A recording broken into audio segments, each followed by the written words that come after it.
As director of this chapter, we would like to establish and encourage bilateral discussion about business opportunities in the construction industry. As you probably know, Peru and Canada celebrated 13 years since the signing of the Free Trade Agreement on May 29, 2008. And it was appropriate to incorporate a chapter aimed at the infrastructure sector. We strongly believe that with this effort, we will be able to inspire the participation of Canadian companies in the Peruvian market. In the last 20 years, Peru has been experiencing sustaining economic growth. Unfortunately, this has not been reflected in adequately reducing the infrastructure gap that affects the quality of life of Peruvian citizens with fewer resources due to the lack of basic services. Many of these obstacles and uncertainties experienced over the course of the COVID-19 pandemic have had an unprecedented effects on Peruvian infrastructure industry. And that's why we decided to invite our friends in the infrastructure team at EY Peru and Trade Commissioner from Canadian Embassy to explain not only how to do business, but how to do better business in Peru. Before introducing our guests, I would like to congratulate the Prime Minister Justin Trudeau for his election and hope all the success in this final period of government. Our next speaker have deeply knowledge of the infrastructure sector in Peru. Our first guest is Manuel Rivera. Manuel is a tax partner from EY, focused mainly in sectors such as infrastructure, construction, and telecommunication. He has more than 14 years of experience in tax consulting and tax planning for local and international companies. He is an active participant in many tax and infrastructure chambers, promoting changes in regulation for the benefit of those sectors. Juan José Cardenas leads the projects and transactions team and infrastructure areas of EY Law in Peru. His professional experiences is focused on M&A, infrastructure, corporate finance, project finance, and venture capital transactions, advising local and international companies as well as government and state entities in Peru and Latin America. His professional practice has been recognized by the main international legal rankings such as Chambers and Partners, Who's Who, Legal 500, Leaders League, and Latin Lawyers. And our last guest is the Trade Commissioner at the Embassy of Canada in Lima, Felix Jimenez. Felix is an economist from the University of Lima and holds a master's degree in specialized economic analysis from the Barcelona Graduate School of Economics. He has an experience in the design of public-private partnership for the development of infrastructure in Peru.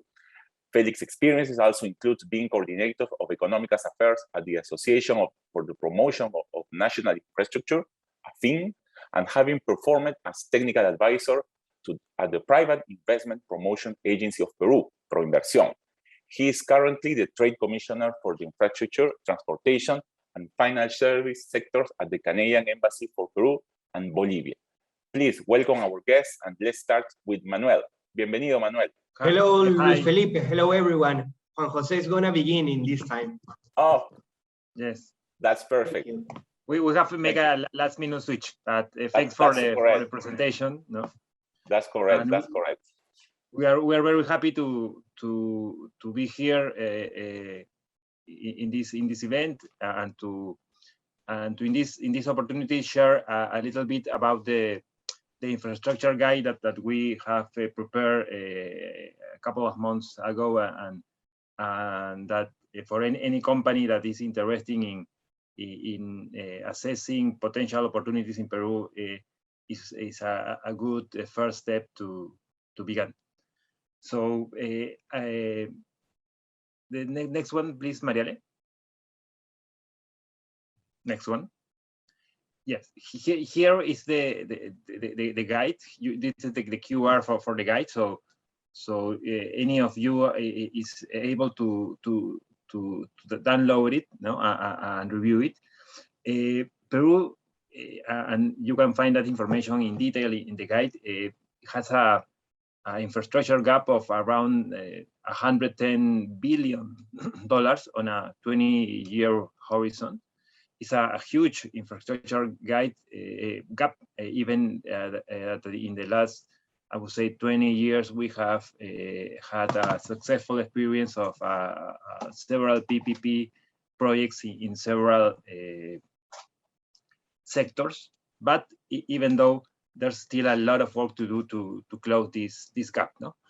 This gap is mainly focused on transportation, around 44%, sanitation, around 20%, healthcare, around 15%, water, 7%, telecommunications, 6%, and electricity and education between 3 and 4% each. No? So there are opportunities in several sectors in the Peruvian infrastructure sector. What we are going to do this time, as I say, you can find detailed information of Peru and projects in the guide. We will like to talk about the business environment in Peru and things that is important for potential investors that could be looking for doing business in Peru. Next one.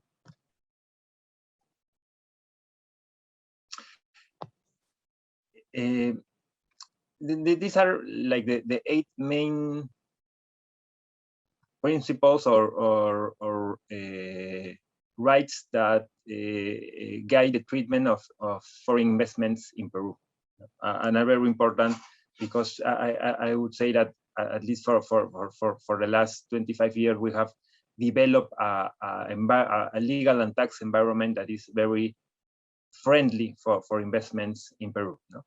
The first principle is that we have a non-discrimination and equal treatment principle between domestic and foreign investment. No? So domestic companies have no special benefit on any in public tenders on infrastructure, and there's no possibility of having any regulation that grants that benefits for domestic investment prevailing over foreign investment. No? This non-discrimination principle is enshrined in the Constitution. Second, we have a very free capital transfer scheme. No? So we don't, any company, Peruvian or foreign company operating in Peru has no need to ask for any authorization from any governmental entity. So as I was mentioned, the second principle is free capital transfer. No? So no authorization at all for any transfer of money outside or inside Peru. No? Like dividends, royalties, any management fee that is needed to pay to companies abroad. No need for authorization. Free, we have a regime of free competition. So that is similar to what you have in Canada and Europe. So all the typical conditions for competition are there in Peru. Four, we have a guarantee to private property. So the government have no right to expropriate any assets or any companies. There is only one exception that is fought in infrastructure projects. No, when the government need to expropriate land for building roads or building trains. But even in that case, that expropriation of assets need to be approved by law. No, need to be related to infrastructure project that is of national interest, and need to prior to taking the property, like lands to build the roads, need to be to pay to the owner fair market value of that land. So it's very strict. The cases in which that kind of expropriation of assets can be executed by the government. Fifth, foreign companies can acquire shares of assets of Peruvian companies without limitation. Six, Peru is a very open market for financings. No, specifically in the case of PPP, we have in the last 25 years financed PPP projects with international bonds, with international bank loans, with bonds in the domestic market, and also with a tranche in the international markets. so we have a variety of sources of financing, and also a company in Peru, local or foreign, no need to have any kind of authorization for any governmental entity to decide the best way to finance a project. So it's a very open market, and we have a variety of sources that can be used, and really banks and funds are very interested in lending for this kind of projects in Peru. Seventh, we have this right to transfer profits, no, and any profit that you made in Peru, you can transfer abroad with no authorization. And eight, we have no exchange controls, no, so the transfer of currency and convertibility of currency is also free. No, so this is probably the most important principle for investing in Peru. The next one. Besides that, and I was mentioning you that we began with the PPP structure around the 90s. No? So we have almost 25 years doing PPPs. We have used a PPP structure that is very similar than the one used in the more advanced countries like Canada. So when you look at a PPP contract in Peru, for sure it's based on civil law. Peru is a country, we have civil law, not common law. But I would say that the allocation of risk is very similar to what you will find in other jurisdictions or countries in which the PPP structure is commonly used. And we have had since we have a long time, 25 years can be considered a long time doing PPPs. No, the expertise of having different contracts in different sectors and different kind of projects, green fields or brown fields, have given us let's say a kind of maturity on how to structure a PPP. No? So it's not that we are experiencing with our first PPP, no, or the first PPP contract. We have a lot of experience on how to structure PPPs, and Proinversión and the government also have that benefit. No. Next one. Well, we have this kind of PPP structures. We have the self-financed PPPs on co-finance PPPs, in which the government bears some of the risk of the financing of the projects. No, we have been using both, no, depending on the project. And also we have a private initiative regimes in which companies can present to the government projects for the government to decide if they are interested in those. In the guide, you will find a detail of these projects, so the projects that are currently in process. And we have some projects that are part of a government initiative, and other projects that are part of the private initiative. No, for sure there are things to be improved. No, for example, the time that the private initiative takes is kind of long. So we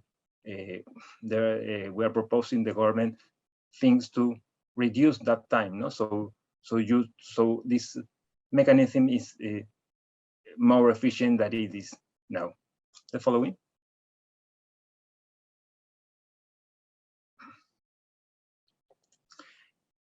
Besides PPPs, another mechanism for investing in Peru, and probably Manuel will touch on this briefly, is what we call it work for taxes. No? This is a specific mechanism that have like 7 or 8 years, in which a company proposes to the government to execute a infrastructure project, and the investment that is made in that project is set off against the company taxes. the income tax. So it's like a mechanism that complements PPP. It's really thinking not very huge, big projects, but more focused and localized projects like schools, no? But it can be using any kind of infrastructure, and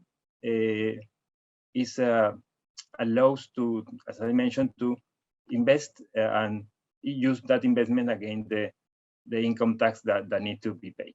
So it's also it's a innovative structure that have been used a lot in the last 5 to 6 years.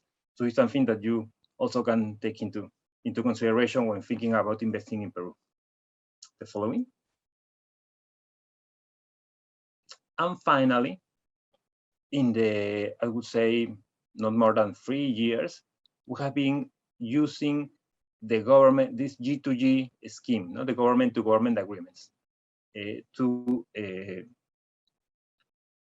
execute certain infrastructure projects. It began with the Pan American Games in 2019, in which the Peru retained contract the UK government for arranging the games, the infrastructure, and the services around the games. And afterwards, it can be used also in a couple of hospitals with France, and with several projects related to the North reconstruction, also with the UK, and with an airport with South Korea in the new Cusco airport.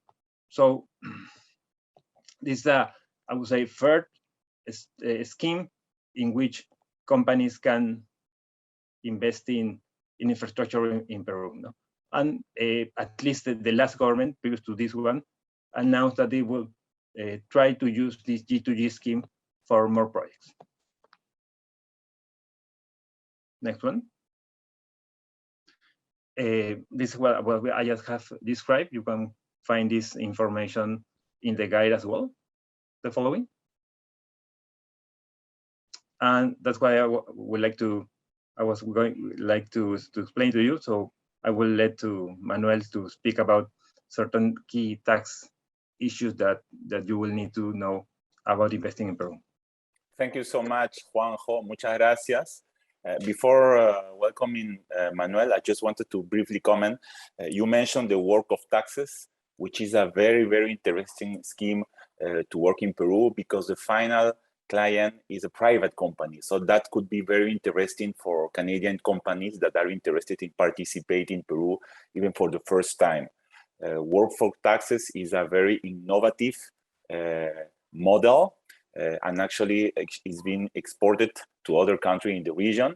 The G2G agreement, of course, is also very, very interesting, because the model of the participation of the PMO is also important to ensure the technical advice, a good relationship between the contractor and the final client. And of course, we are open to welcome private companies for traditional bid, but we will discuss later that about the Plan Nacional de Infraestructura as well.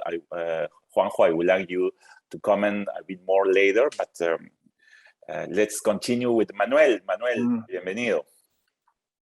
Hello again, Luis Felipe. Thank you very much for the introduction. Thanks to everyone for your audience. For me, it's a pleasure to be with you in this opportunity to talk about this exciting topic, which is infrastructure in Peru. All of the team here has a lot of experience on this, and as Luis Felipe mentioned, we really would like to promote more investment in this field, because we strongly believe that our country needs urgently to close the infrastructure gap. I would begin with comments related to workforce taxes. As Juan Jose and Luis Felipe has mentioned, this is a unique scheme by which all the projects that a company would finance with a regional government, a local government, then would be paid with a certificate, and with that certificate, the company that received it could use it as a credit against corporate income tax. It is very well used in our market, and in the cases where companies, for example, has losses and cannot use it as a credit against income tax because there is not income tax, there is also the possibility to transfer that certificate in the market. And there is an open market in our country of many companies that are in the position of paying income tax, so they access to acquire those certificates. As Luis Felipe also said, this scheme has also copied and promoted in other countries in the region. So also, besides PPPs, besides G2Gs, we strongly advise to watch in our guide all the pipeline that our government right now has in terms of this type of projects. Okay, having said that, please let's go to the next slide. And as you know, I'm a tax lawyer, so I'm gonna focus on the main topics regarding taxation in Peru, just to provide you a whole panorama about it. I'm not gonna go deep into technicalities. I just want you to make notice that our regime is quite friendly for investors, as you would see in the next minutes. Let's begin with income tax. Our effective tax rate in Peru is 33%, which is the sum of the 29.5% that apply to corporate income tax. And later on, when dividends are paid to the investor, let's say to a Canadian company, it has to be complemented with 5% withholding dividend tax. With that, you get to the 33%, which is actually on the average in the region. Of course, this tax rate apply over worldwide income. So if a Canadian company open in Peru an SPV to develop, for example, a PPP project, taxation would cover Peruvian source income and income obtained abroad. But normally, it is only subject to taxation about Peruvian source income because all the profit is generated regarding a specific project that would be the PPP one.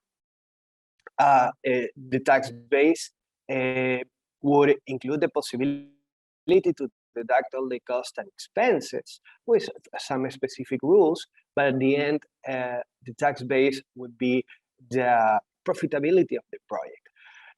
In Peru, the determination is annually and it corresponds to the calendar year. And monthly, there is a need to make prepayment income taxes based on gross income. Finally, in this slide, in the case of directly investment from, let's say, Canadian companies to Peru, there is also the need to pay withholding taxes and income tax whenever there is a Peruvian source income. And which are the mainly Peruvian source income that non-resident entities has to take into account? Let's look at the next slide, please. Dividends, as I mentioned, 5% withholding tax rate. Later on, if we are dealing with the financing of the project, if money comes from a bank, let's say a Canadian bank, among the fulfillment of some requirements, the tax rate would be 4.9%. And if the loan comes from the head office of the related group, in such a case, the tax rate would be 30%. And let's keep in mind this tax rate of 30% because in the case of the Canadian companies, there is an important tax advantage. In the case of services, our rule is related to the place of execution of the services. If they are provided entirely in Peru, tax rate would be 30%. If they are provided abroad, no taxation. Unless we're dealing with digital services, which are subject with a 30% withholding tax rate, or technical assistance services that has a preferential tax rate of 15%. royalties 30%, and later on, if as part of the exit strategy, the shares of the Peruvian company will be transferred to a potential acquirer, capital gain from the transfer of the shares are subject depending on where these stocks are negotiated. If they are negotiated in Peruvian stock market, maybe they could access to an 0% tax rate, an exemption, or a 5% one. And if they are negotiated outside of our Peruvian stock market, 30% with tax rate would apply. Finally, the general rule, as you might see on all the tax rates mentioned, is that other Peruvian source income are subject with a 30% tax rate. Let's look at the next slide, please. However, Peru has a tax treaty network. It is not so broad, but the good thing in terms of investment from Canada is that Peru has a tax treaty to avoid double taxation with Canada. So do you remember the tax rate that I already mentioned? We are going to see in the next slide that in the case of Canadian investment, the tax rate could be importantly reduced. Next, please. In case there is income related to business profits, let's say that a Canadian company sent to Peru personnel to provide a service, if we're not dealing with a permanent establishment in Peru, in such a case, no taxation would be, because according to the tax treaty, only in Canada those profits would be subject. So again, if we are dealing not only with general services provided in Peru, but also technical assistance services, digital services, no taxation would be in Peru. That would be considered a very good tax advantage. In the case of dividends, the tax treaty only mentioned that the withholding tax couldn't surpass 10% or 15%. As in Peru, the tax rate is only 5%, we are fulfilling that requirement. In the case of interest, do you remember that I mentioned that interest that comes from the head office from a related entity would be subject to a 30% tax rate? Well, with the tax treaty, taxation would be reduced only to 15%. The same as royalties. 30% is the general rule, but with the tax treaty, that would be reduced to 15%. So as you may see, there are very good advantages here for Canadian companies to do not suffer strong withholding taxes in Peru, and in such a way optimize their taxation worldwide. Next, please. Very quick, in terms of our VAT, our tax rate is 18%, is quite high. In terms of comparability with other Latin American countries, it is applied over the provision of goods and services in the Peruvian market, but also in the importations of goods and services. The good thing is that our VAT, as any other VAT around the world, could allow to apply as a credit against the output VAT, all the input VAT, that is, all the VAT paid from the acquisitions of goods and services from the providers. So in such a way, the company in Peru has the chance to offset all the VAT from the providers with the VAT of the clients. It is very, very important, as we may see in the PPP projects, that there would be tax planning related to matching the input VAT with the output VAT, because in Peru, unfortunately, VAT that is at the end of the project as a balance, it is not possible to ask for a refund with our tax administration. I forgot to mention that in Peru, VAT is the so-called IGV, Impuesto General a las Ventas. So when you see this concept, IGV, we are talking about the regular VAT that probably you know in Canada. the determination is monthly. Please, next. And finally, regarding some tax advantages specifically related with infrastructure projects, I would like to emphasize these benefits because I think that they put Peru in a better panorama in terms of comparability with other Latin American regions for developing PPP projects. First of all, we have tax stability agreements by which all the rules related to corporate income tax and dividend withholding tax could be freeze at the moment in which these type of agreements are signed with our government. This is a very, very important benefit because it assures the PPP project to have the same tax rules for all the concession period that, as you know, could be 20 years, 25 years, and 30 years. So any probable change in local taxation that, as it is very common around the world to change tax rules every year, would not affect the specific project of infrastructure. Secondly, when we are dealing with this type of projects, we know that there is a huge pre-operative stage, in some cases higher than 2 years. And if that is the case, all the IGV, the VIT paid on the acquisitions from providers of goods and services is accumulated, and it is not possible regularly to recover unless the company, the SPP that is developing the PPP project, begin to provide the services to final clients. So there is an efficiency of having accumulated VIT without the possibility of recover quickly. For that, we have a specific tax regime, the so-called VIT early recovery, by which exceptionally concessionaries can ask for the government to recover all the VIT of the pre-operative stage, and in such a way getting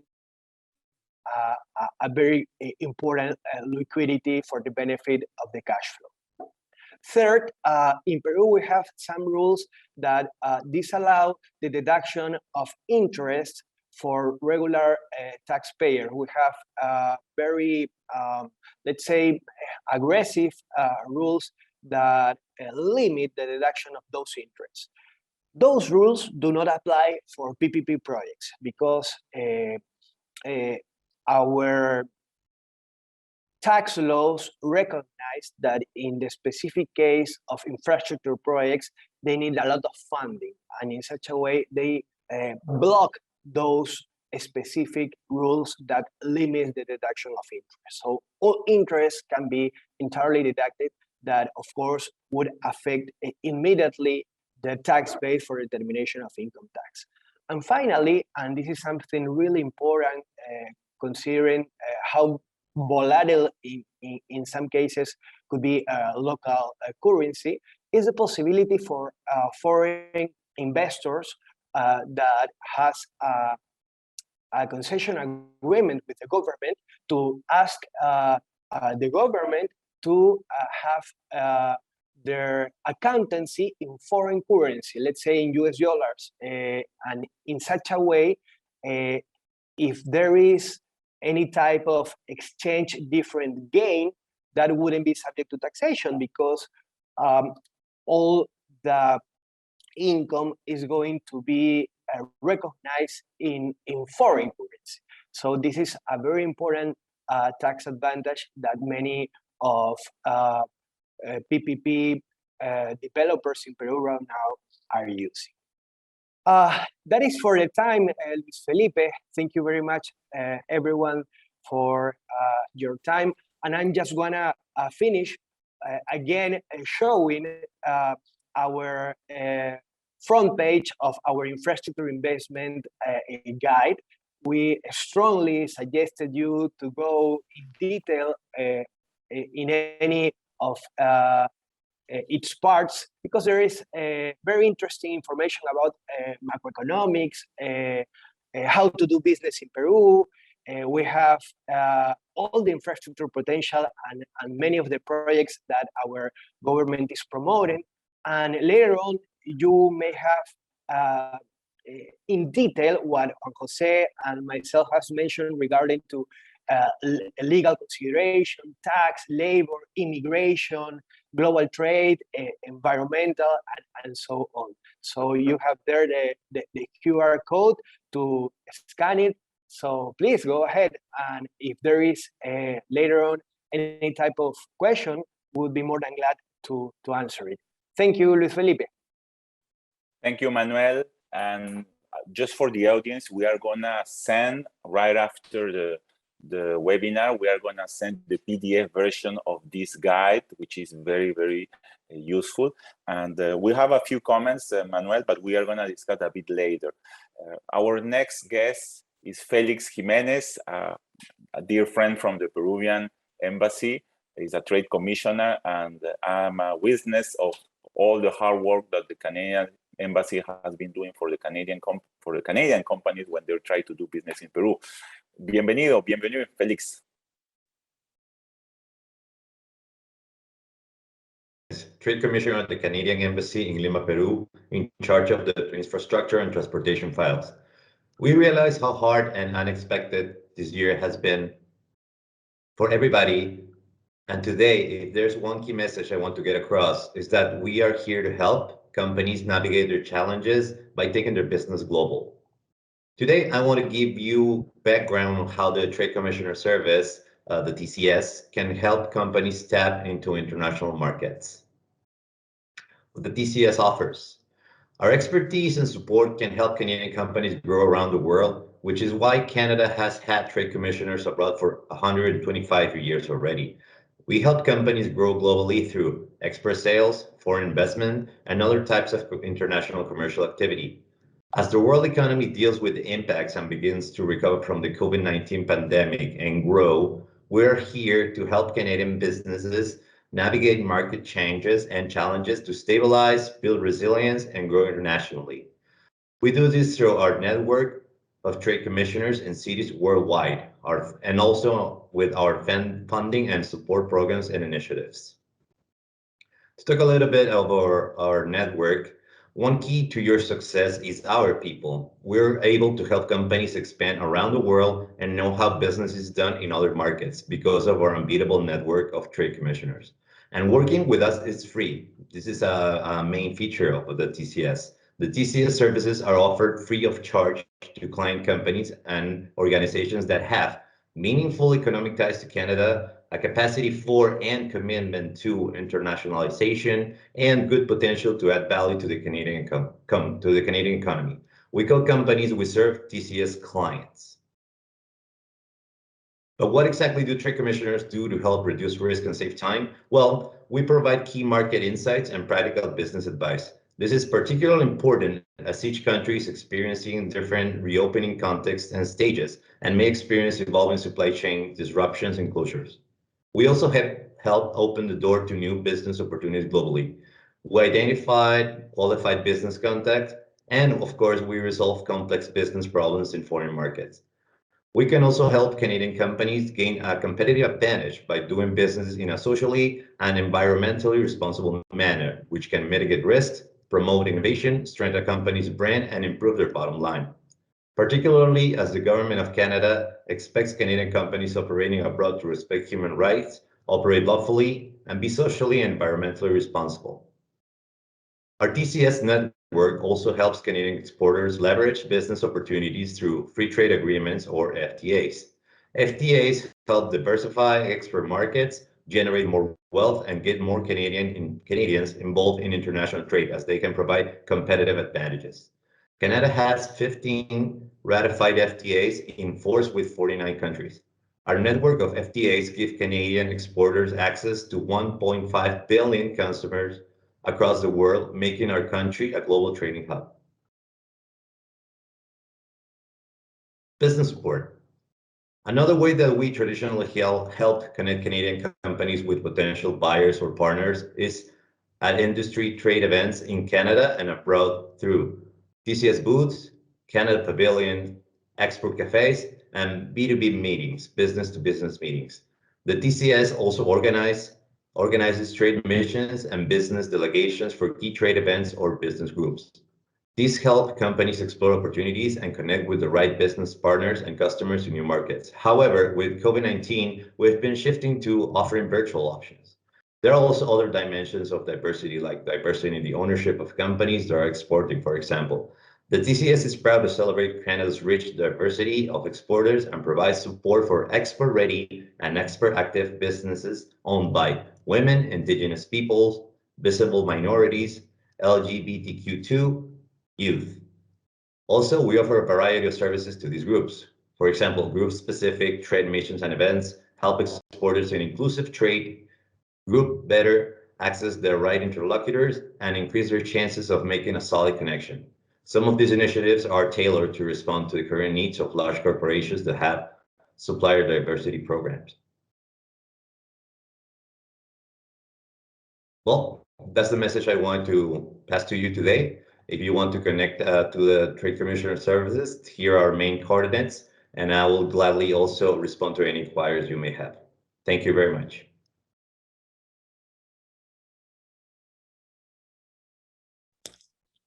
Thank you, Felix. Let's stay connected because we have a few questions for you as well. I would like to invite Juanjo and Manuel.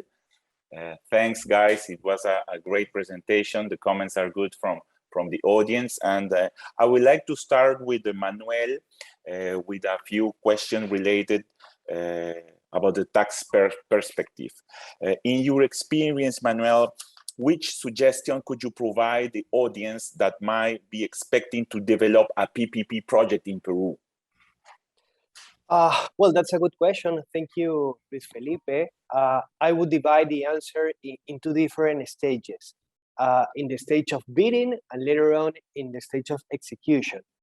In the stage of the bidding process, when the investor is doing the financial model, it is really important to include in such financial model all the tax aspects in detail, because otherwise maybe the investor would make an offer that could be quite high in comparison with their financial profitability, because maybe there is a lack of consideration on some specific tax in Peru, right?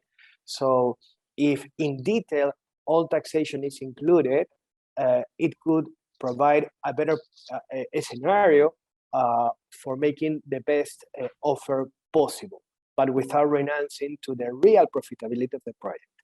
And secondly, in the beginning of the execution stage, as I mentioned, it is also relevant to sign a tax stability agreement to make entirely sure that the rules that were integrated in the financial model for, let's say, the 20, 25, 30 years of the concession agreement would be entirely free for corporate taxation.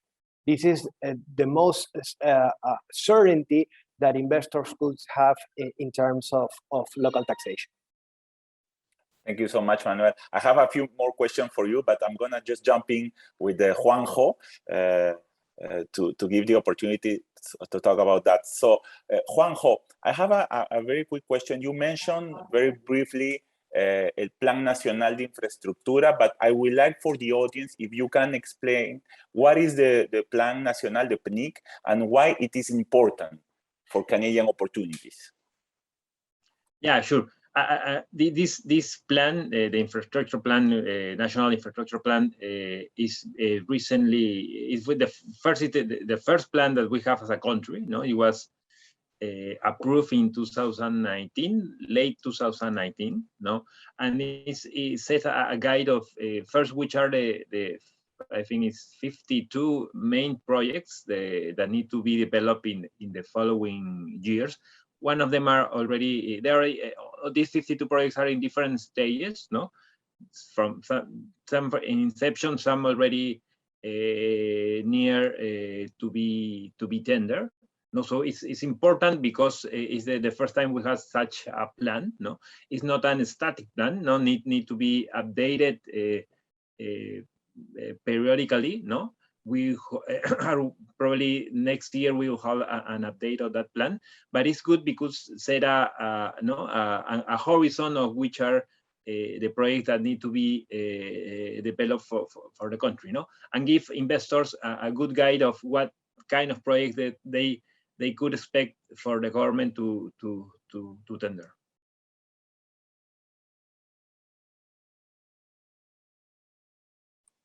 Thank you. I was trying to unmute. Sorry.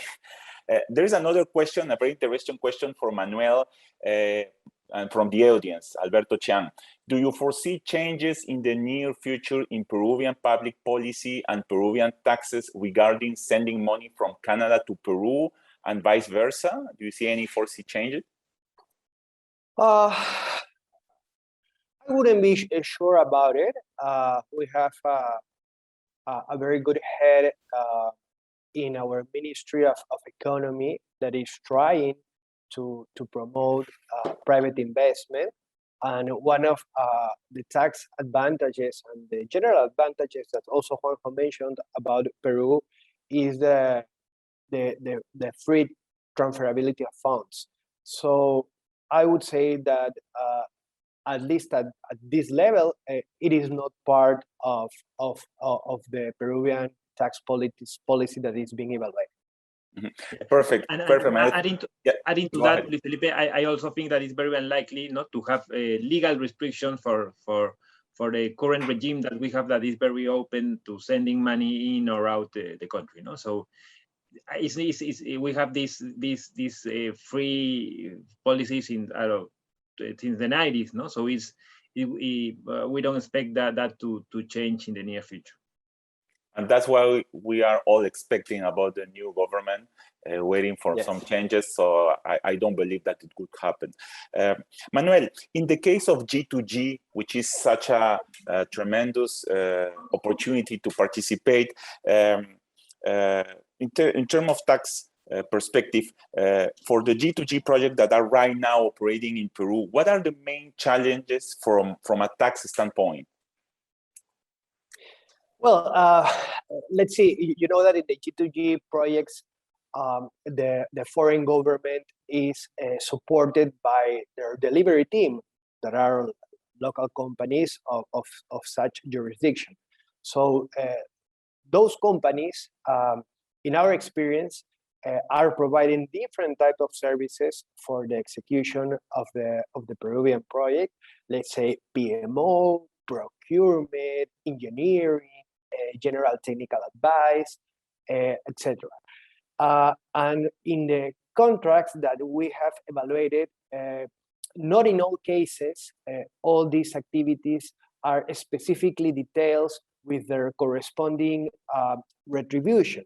So in such a case, our tax authorities could consider that all the retribution is a Peruvian source income, and in such a way they maybe would try to apply a 30% withholding tax rate. Our suggestion for this type of projects, when we've seen this scheme, is that they need to separate each of the activities and their corresponding considerations to avoid this type of risk. Secondly, also it is important a very good tax planning regarding our local VAT, because in some cases we've seen G2Gs in which the Peruvian arm of the project send an invoice to the government regarding the down payment of it, and of course it is subject with VAT. But in this month, the local company do not receive any type of invoices from providers. So in such month, there is not the match of the input with the output VAT. And later on, the problem of it is that at the end of the project, the company could be with a balance of tax credit that it is not allowed to be asked for a refund from SUNAT, from our tax authorities. So it is really important that from day one, a matching of the VAT could also be considered. Thank you so much, Manuel. I know we can have a long discussion about taxes in Peru. I just wanted to have another question before jumping to Felix again. And this is for Juanjo. Juanjo, what are the different roles that Canadian companies might take on the different infrastructure investment scheme? Yeah, and you mentioned briefly that, Luis Felipe, because when you're thinking in Peru, infrastructure projects, you not only need to think about being the concessionaire or the EPC, no? Because there are different roles that private companies can take part in projects, no? In PPP, well, probably the more common, you can be the sponsor, you can be the concessionaire, you can be the financing, you can be a engineering company advising the bidders, no? That's probably what is usually in most countries.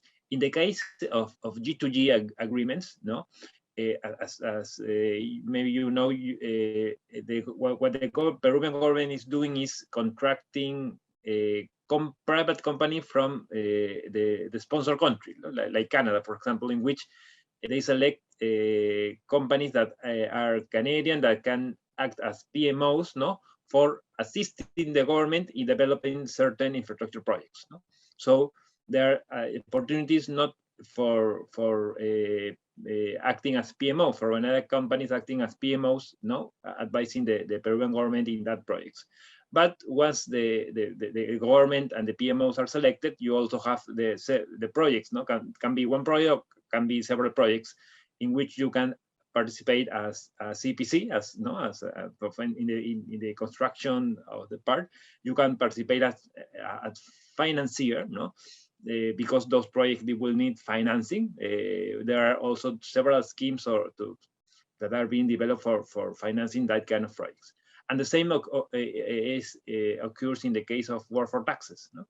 In which you can be the financier of the project, you can be the constructor, and there are new sources of funding that are being created, no, to promote this kind of project. So the takeaways, you not only think the opportunities are not only for construction, but for all the circle, let's say, around infrastructure project.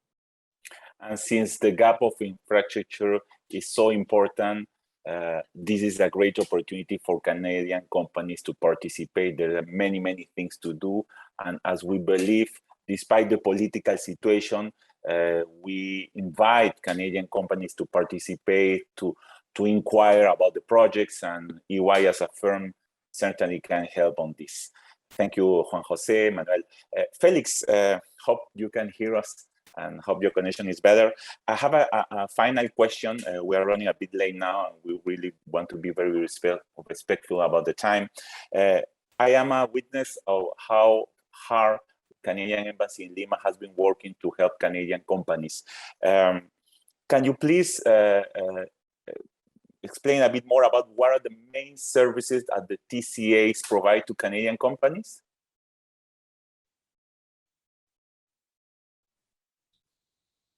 First thing, Felipe, is put them down in the chat. Basically, what we do is a preparation for international markets. We help companies to be ready. Particularly, I'm in charge of the infrastructure and transportation sector. So any company that is with in turn a regional office that would be in service we provide is market intelligence. Whenever a company is interested in our market, they would come to us in order to gain more information on a particular sector. Then there is the qualified contact, in which we, as Trade Commission Service, we provide key contacts for people that are looking at a particular set, their own operating subsector. And finally, there's the advocacy service that applies to companies difficulty living with other companies or maybe other public institutions. Those are our main services. As Juanjo spoke about, we have also in touch with Canadian companies into the PMO, and we've been involved in a few, so that's also part of our service. That would fall into the market intelligence and qualified contact services. And we are here to help Canadian companies. They're here for me. One I want to pass. Thank you. Thank you, Felix. And just to add, for Canadian companies, this is a very valuable information. The Trade Commission and Service Office will help Canadian companies by providing this kind of commercial information, but there is also the Canadian Commercial Corporation, which help basically on the G2G agreements, and the EDC, Export Development Canada. Those are the three agencies, Crown Corporation, that help Canadian companies to establish and to go for new business opportunities overseas. With that being said, I would like to thank Manuel, Juanjo, and Felix for your participation. As I previously said, despite the political situation in Peru, we strongly believe that Peru has a lot of opportunities. The gap of infrastructures proves that, unfortunately, this couldn't provide a better quality of life for Peruvians. But we believe that by doing this type of activities, promoting projects in Peru, by having an exchange of ideas, but transfer of knowledge, that will definitely be help. Thank you so much. Muchísimas gracias a todos. Y stay tuned for the next webinar through the Peruvian Canadian Chamber of Commerce here in Toronto. Have a good day.